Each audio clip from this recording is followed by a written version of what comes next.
नमस्कार, शिवशील चैनल आपका स्वागत है।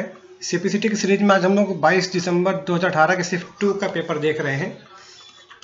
कंप्यूटर पार्ट हम केवल देखेंगे। पहला प्रश्न है, डेस्कटॉप आइकॉन इन 3 फाइल फॉर्मेट में से किस फॉर्मेट में पाए जाते हैं।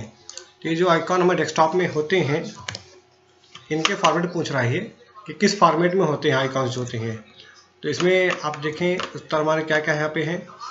.ico, .exe, .dll ये हैं, ये आइकॉन के फॉर्मेट हैं। .exe एग्जीक्यूटेबल फाइल होती है। .dll डायनेमिक लिंक लाइब्रेरी होती है। तो .ico आइकॉन ही फॉर्मेट हो गया, exe एग्जीक्यूटेबल हो गया, dll डायनेमिक लिंक लाइब्रेरी हो गया है। jpg पिक्चर फॉर्मेट है। docx आपका डॉक्यूमेंट के लिए होता है, यहाँ भी डॉक्यूमेंट के लिए होता है। मतलब ये 3 ऑप्शन के गलत हो गए, आपका ही ऑप्शन पहला ऑप्शन सही है। डैश के माध्यम से ऑपरेटिंग सिस्टम के द्वारा संसाधन प्रबंधन किया जाता है। संसाधन प्रबंधन कठिन वर्ड लगे तो आप इंग्लिश आ सकते हैं। क्या पूछ रहा है, resource management can be done by operating system. Resource management का मतलब क्या होता है कि जो रिसोर्स होते हैं, 2 रिसोर्स होते हैं, हार्डवेयर सॉफ्टवेयर। हार्डवेयर जैसे प्रिंटर वगैरह हो गया, सॉफ्टवेयर से आपकी कुछ जरूरी फाइलें हो गई, तो उनको ऑपरेटिंग सिस्टम ही प्रोसेस को एलोकेट डिलोकेट करता है। तो कैसे करता है वो, टाइम और स्पेस डिवीजन मल्टीप्लेक्सिंग। मल्टीप्लेक्सिंग हमने पढ़ा है कि multiplexing multiple input single output होता है जो।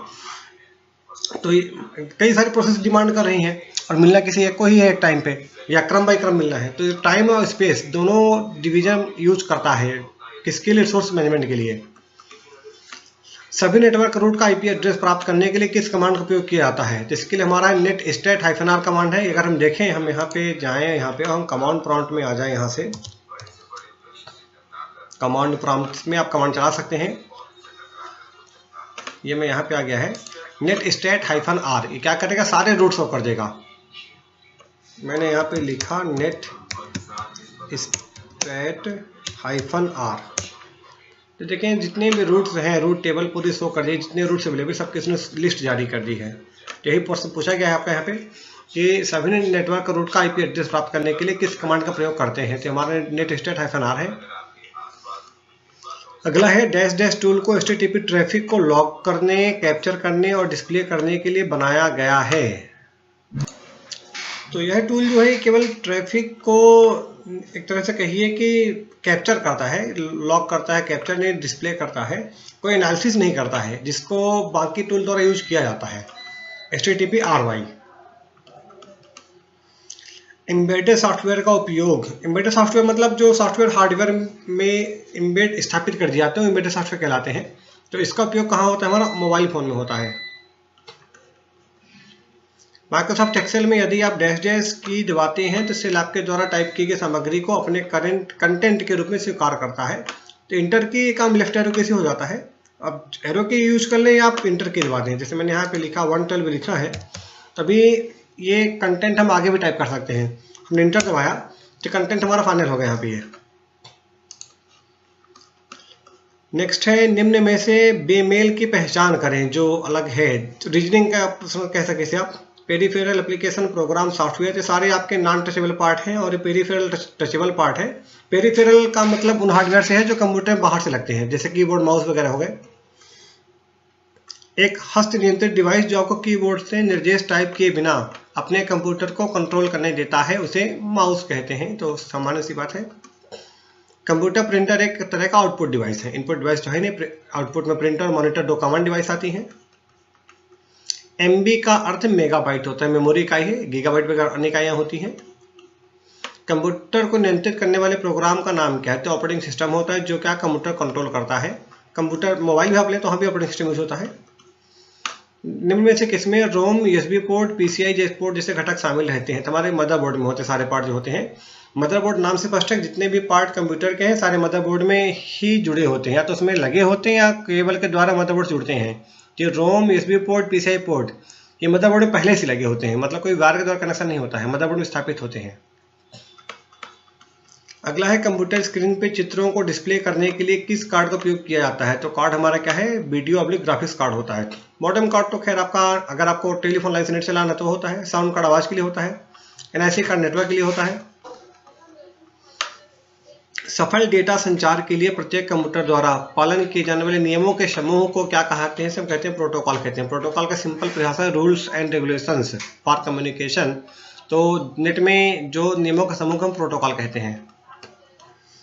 फोन लाइन और मॉडेम को उपयोग करके इंटरनेट से कनेक्ट करने को हम क्या कहते हैं, डायल अप कनेक्शन कहते हैं। पहले काफ़ी यूज होता था डायल अप कनेक्शन, जिसमें क्या है आपके फोन लाइन और मॉडेम का यूज होता है। मॉडेम क्यों? क्योंकि फोन लाइन का सिग्नल एनालॉग होता है और कंप्यूटर डिजिटल होता है, इसलिए मॉडेम हो लगता है।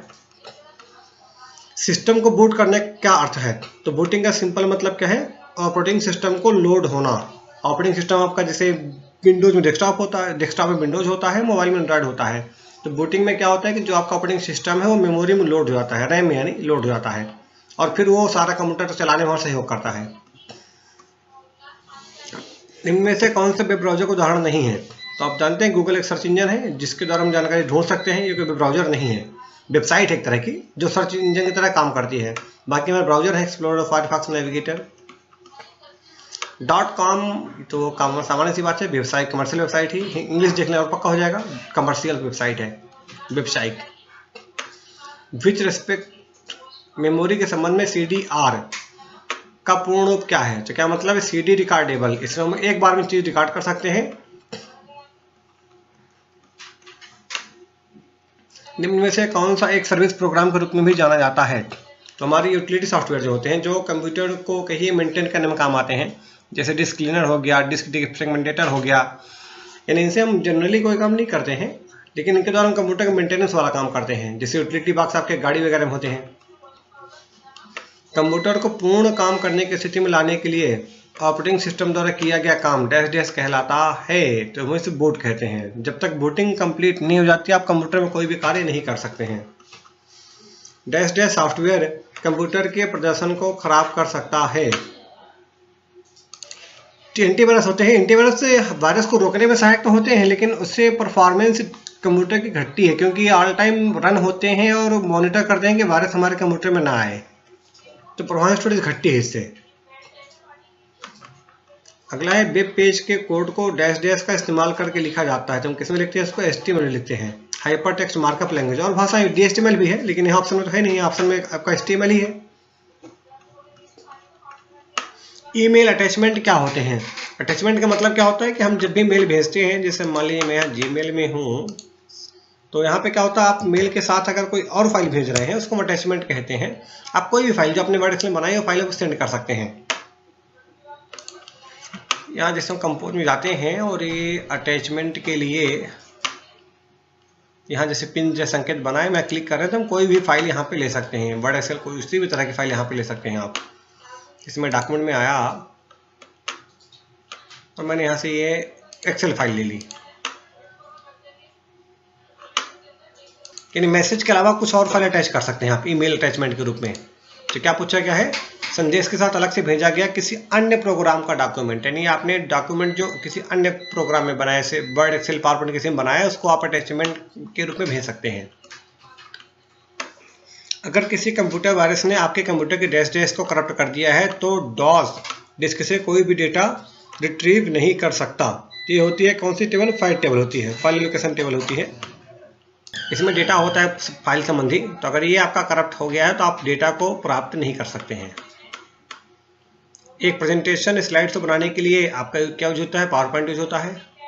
एडोब फोटोशॉप फोटो के लिए होता है, आउटलुक मेल के लिए होता है, ये तो ब्राउजर एक्सप्लोरर। अगला प्रश्न है मैथ एक्सेल 2016 में वह सेल जिसमें 5436.8 स्थित है, उसको अगर हम फॉर्मेट ऐसा कर दें ##0.00 तो आउटपुट क्या होगा? चलिए देखते हैं करके इसको। मान लीजिए मैंने पूरे कॉलम का ही कर दिया है। हम यहाँ से गए और यहाँ से हम मोर नंबर फॉर्मेट में गए, कस्टम किया और हमने इसको ले लिया। ये तो पूछ रहा है ##0.00 ओके कर दिया इसे हमने। संख्या लेके देखते हैं। हमने 12 लिखा तो क्या कर दिया इसने? 12.00 कर दिया। हमने 1 to 1 लिखा, क्या कर दिया? 1 to 1 कर दिया। हमने 1 2 3 4 लिखा, एक कामा लगा दिया है। हम कर रहे हैं जो संख्या पूछी गई उसको लिख रहे हैं 5436.8 5436.8। क्या कर रहा है इसने? एक कामा लगाया है, बाद में 00 चूंकि पॉइंट के बाद है तो अगर आपका सिंगल डिजिट इसको 00 कर ही देगा वो। तो ये पहला उत्तर सही है इसमें से। ये तो खैर बाकी होने नहीं है। सेंट्रल लाइन का शॉर्टकट होता है कंट्रोल E, लेफ्ट के लिए L होता है, राइट के लिए R, J के लिए जस्टिफाई। नई स्लाइड डालने का जो शॉर्टकट है कंट्रोल एम होता है। कंट्रोल एन नई फाइल के लिए है, कंट्रोल फाइल ओपन करने के लिए है, कंट्रोल पी फाइल को प्रिंट करने के लिए है। वर्ड 2007 तालिका में पंक्तियों और कॉलमों की न्यूनतम संख्या क्या हो सकती है? तो वर्ड का 2007 ही में कोई वर्जन भी लेंगे आप तो न्यूनतम संख्या क्या हो सकती है? एक पंक्ति और एक कॉलम। वर्ड में हम जाएं तो अगर हम कोई नई टेबल बना रहे हैं इंसर्ट में जा करके तो आप मिनिमम कितना ले सकते हैं? एक से कम तो आना नहीं है। मैंने इसको एक सिंगल ले लिया तो क्या है, एक कॉलम एक रो है इसमें। मॉड -3,2 क्या डिस्प्ले करता है? तो मॉड एक्चुअली मॉड्यूल फंक्शन है, इसमें साइन से मतलब नहीं होता है, यानी क्या करेगा शेषफल दिखाता ही है। तो 3 को हम 2 से डिवाइड करेंगे तो हमारा आंसर 1 ही आएगा। इसको हम करके भी देख लेते हैं। हमने क्या किया यहाँ पे, बराबर MOD और -3 +3 आप कुछ भी लिखें उत्तर उसका 1 ही आना है। तो मैंने यहाँ लिखा।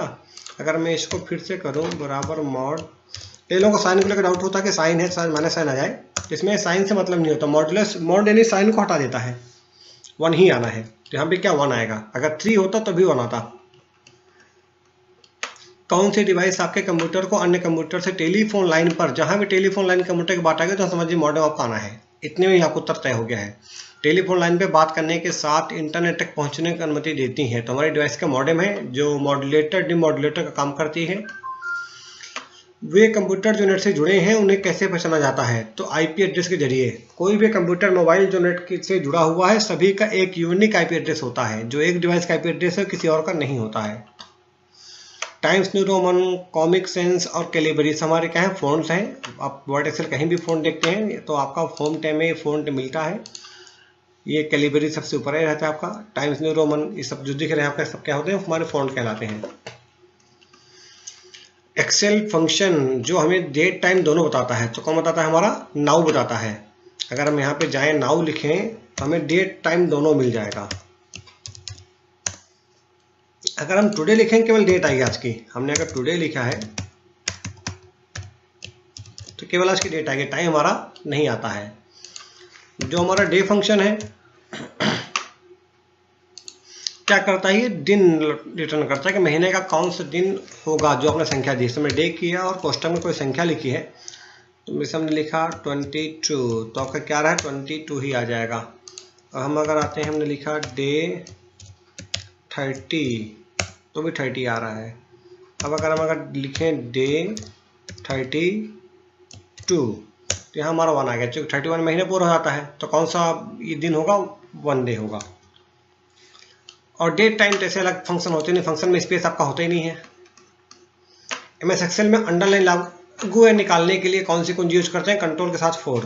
कंट्रोल एन क्या सेल का फॉर्मेट, सेल का डायलॉग बॉक्स देखने के लिए होता है। कंट्रोल 2 बोल्ड के लिए होता है। कंट्रोल 3 आपके टैली के लिए होता है। आप यहाँ एक्सेल में जाएं अगर तो जो क्रम से देखें, ये बोल्ड के लिए कंट्रोल 2, आई के लिए कंट्रोल 3 और यू के लिए कंट्रोल 4। तो यहाँ का अंडरलाइन पूछा उसने। MS एक्सेल में चयनित हिस्से में छिपी हुई पंक्ति को प्रकट करने के लिए जो आपका की संयोजन है वो हमारा क्या है, कंट्रोल शिफ्ट प्लस आपका parenthesis, opening parenthesis. Windows media audio को सहेजने के लिए कौन सी फाइल फॉर्मेट का उपयोग किया जाता है? तो यहाँ नाम से देख ले, विंडोज मीडिया ऑडियो WMA इसका फाइल फॉर्मेट है। अगला पूछ रहा है फॉन्ट का आकार बढ़ाने के लिए क्या आपका कीबोर्ड शॉर्टकट होता है? तो कंट्रोल के साथ हमारा क्या लगता है, ये ब्रैकेट, स्क्वायर ब्रैकेट है हमारा, जो क्लोजिंग वाला बढ़ाता है, ओपनिंग वाला घटाता है। अगर हम वर्ड में आए और हम यहाँ पे कुछ भी लिखें, हमने लिखा है राम, हमने इसको सेलेक्ट कर लिया है। हमने क्या किया है, कंट्रोल के साथ क्लोजिंग को प्रेस कर रहे हैं तो हमारी साइज क्या बढ़ रही है, स्क्वायर ब्रैकेट बढ़ती आ रही क्रम से। और अगर ओपनिंग को प्रेस कर रहे हैं तो क्या हमारी साइज क्रम से घट रही है। ये शॉर्टकट की है फॉन्ट साइज बढ़ाने के लिए, घटाने के लिए। अगला है इनमें से किस टैब का उपयोग कर वर्ड डॉक्यूमेंट में हाइपरलिंक बना सकते हैं? तो अपने डॉक्यूमेंट में कुछ भी हमें अलग से लाना है उसके कमांड इंसर्ट टैब में ही होते हैं। अब देखिए हम यहाँ वर्ड में आए, हम इंसर्ट में आए तो आपको हाइपरलिंक का कमांड ये देखिए मिल रहा है, लिंक सेक्शन में हाइपरलिंक कमांड मिल रहा है। पिछले सेल की सामग्री का चयन करने के लिए किस कुंजी का उपयोग करते हैं? आपको आगे जाना टैब के प्रयोग करते हैं और पीछे आना कहाँ जाएंगे, शिफ्ट के साथ टैब दबाएंगे। सरफेस वेब स्क्रीन किस प्रकार के मॉनिटर के तहत वर्गीकृत है? टच स्क्रीन जो मॉनिटर होते हैं उसमें आपकी टेक्नोलॉजी होती है, सरफेस वेब स्क्रीन यूज होती है। अगला है कौन सी टेक्निक आपको विभिन्न प्रकार के डॉक्यूमेंट और डिजिटल कैमरे द्वारा कैप्चर किए गए पिक्चर जो होती हैं को संपादन योग्य और खोजने योग्य डेटा में परिवर्तित करने में सक्षम बनाती है। तो हमारी कौन सी टेक्निक है? OCR है, ऑप्टिकल कैरेक्टर रिकॉग्निशन, जिससे हम क्या कर सकते हैं, जो भी इमेज डिजिटल कैमरे से ले रहे हैं और कई अन्य डॉक्यूमेंट हैं उनको हम रीडेबल फॉर्म में कन्वर्ट कर सकते हैं। IEEE 1394 के लिए अधिकतम डेटा स्थानांतरण की दर क्या है? ये एक फैक्ट ही है, 400 से 800 MB, इसमें कोई लॉजिक नहीं है, आपको याद ही रखना पड़ेगा। 400 to 800 मेगाबिट पर सेकंड। डेटा ट्रांसमिशन की गति को मापने के लिए आमतौर पर उपयोग किए जाने वाली इकाई क्या है? बिट पर सेकंड। इसके बाद और भी है किलोबिट पर सेकंड, मेगाबिट पर सेकंड, लेकिन जो कॉमनली यूज होती है कौन सी? बिट पर सेकंड यूज होती है। डैश डैश एक संचार उपकरण है जो कंप्यूटर को टेलीफोन लाइनों या अन्य माध्यमों के जरिए संवाद करने में सक्षम बनाता है। तो जहां भी कंप्यूटर टेलीफोन लाइन आ जाए, समझिए उसमें उत्तर मॉडेम आपको मिल जाए तो टिक लगा दीजिए, प्रश्न आपको पूरा पढ़ने की जरूरत भी नहीं है। ये इस पेपर में तीसरा प्रश्न मॉडेम का है। अगला है डैश डैश चुपके से कंप्यूटर में प्रवेश करने वाले प्रोग्राम है। जहां चुपके से बात है तो मतलब उत्तर समझ जाए, इसमें कंप्यूटर वायरस से हमारा कोई होना है। हालांकि सारी भी वायरस के टाइप है, स्पाईवेयर, स्पाईबॉट। आगे पढ़ें, जो आपके डेटा और यहाँ तक क्या पूरी प्रणाली को नष्ट कर सकते हैं। तो हमारा क्या हो? वायरस होते हैं ये। स्पाईवेयर जासूसी करते हैं, नष्ट नहीं करते हैं। डैश डैश व्यापारी और उनकी भुगतान जानकारी सुनिश्चित करता है, तो ड्यूअल सिग्नेचर होता है, मतलब कम से कम 2 साइन होने चाहिए इसमें। तो व्यापारी और उनके भुगतान जानकारी सुनिश्चित हो जाती है इसमें। 2 अथवा 2 से अधिक डेटा श्रृंखला में डैश डैश का प्रयोग किया जाता है। तो जहां सीरीज की बात आएगी तो हम स्टैक्ड कॉलम चार्ट ही प्रयोग करते हैं। इसमें आगे क्या है, जहां आप MS एक्सेल में संपूर्णतः अंशदान इंगित कर सकते हैं। तो स्टैक कॉलम चार्ट में होता है जहां पे दिखाई देता है कि कितना अंश यहाँ पे यूज हो रहा है। पाई चार्ट सिंगल एंटिटी के लिए होता है। डैश डैश उच्च स्तर प्रोटोकॉल एड्रेस को इंग्लिश देखते हैं। हाई लेवल प्रोटोकॉल एड्रेस को क्या बदलता है? फिजिकल नेटवर्क एड्रेस में। हाई लेवल प्रोटोकॉल एड्रेस हमारा IP एड्रेस होता है, उसको बदलना है कहाँ? फिजिकल एड्रेस में, जो कि आपका मैक एड्रेस होता है, NIC कार्ड पे होता है। तो उसके लिए हमारा प्रोटोकॉल ARP होता है, एड्रेस रिजोल्यूशन प्रोटोकॉल। जब डेटा आपका नेटवर्क के अंदर आ जाता है तो क्या होता है? IP एड्रेस द्वारा नेटवर्क में पहुंच गया। अब किसी कंप्यूटर तक पहुंचने के लिए उसका हमें क्या चाहिए? उसका मैक एड्रेस चाहिए। तो वो काम ARP द्वारा होता है, एड्रेस रिजोल्यूशन प्रोटोकॉल, जो बताएगा कि ये जो IP एड्रेस है ये किस कंप्यूटर के लिए है। निम्न में से अखबार की तरह दिखने वाला डॉक्यूमेंट बनाने के लिए आप किस विकल्प का उपयोग करेंगे? तो इसके लिए हम कॉलम प्रयोग करते हैं। अगर हम वर्ड में आए यहाँ देखें हम, और हमने यहाँ लिखा बराबर RAND, थोड़ा डेटा ज़्यादा कर देते हैं 10,4। तो ये आपका एक सिंपल डॉक्यूमेंट लग रहा है। हम चाहते हैं पेपर से पढ़ते हैं ना, कई कॉलम बटे होता है, ऐसे हम चाहते हैं। तो हम क्या गए, लेआउट टैब में गए और हमने यहाँ से कॉलम में 2 कॉलम कर दिया। तो देखिए पेपर की तरह हो गया, ये 2 कॉलम बट गया। ये पहले ऐसा यहाँ लाइन, फिर नेक्स्ट लाइन यहाँ, फिर अगला कॉलम शुरू हो गया है। तो किससे होता है? हमारा कॉलम से हो रहा है काम ये। अंतिम प्रश्न है, पाइवोट टेबल जल्दी से वजन रहित डैश डैश बनाने के लिए उपयोगी है। तो हमारा क्या है? क्रॉस टेबुलेशन, यानी आपको पाइवोट टेबल से आप क्या बना सकते? चार्ट वगैरह बनता नहीं, चार्ट का अलग कमांड है। पिक्चर भी इससे नहीं बनती ना लॉग बनता है। तो हमारा क्या बनता है? क्रॉस टेबुलेशन, यानी आप एक टेबल बना सकते हैं पाइवोट टेबल से, जिससे आप काफ़ी चीज़ें आसानी से चेक कर सकते हैं। इन्हें आपका काफ़ी डेटा अगर है जो प्रॉपर फॉर्मेट में नहीं है और जिससे आपको यूजफुल डेटा निकालना है, तो उसके लिए हमारा क्या है? पाइवोट टेबल एक यूजफुल टूल है। ठीक है, थैंक यू। ये वीडियो ही खत्म होता है।